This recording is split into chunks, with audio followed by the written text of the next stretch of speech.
Բերլին ազատագրող Նվեր Սաֆարյանի Մարշալ Բաբաջանյանի օրինակով դաստիարակված սերունդները 92 թվականի մայիսի 9-ին ազատագրել են Շուշին։ Սրանք ուզում են մեզնից այդ հաղթանակները գողանան։ Ոչ Շուշին կարող են գողանալ,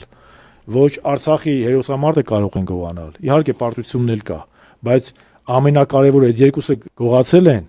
ուզում են բոլորիս սարքեն պարտվողական հասարակություն եւ վերջին հաղթանակն է մնացել, որից ոգեշնչում է կամ հիշում է դեռ հայ ժողովուրդը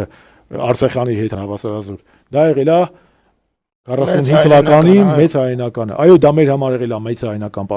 պատերազմ, դա մեծ համար եղել է մեծ հաղթանակ։ Ես փորձեցի փաստերով ներկայացնել, որ տգիտություն են քարոզում բոլոր նրանք, ովքեր որ կարծում են, որ Ստալինգրադի ճակատամարտի անհաջողության դեպքում Թուրքիան պրոստը իրանց հաճույքի համար 750,000 1 միլիոն զոլ բերել կուտակել էր հայ-թուրքական սահմանին։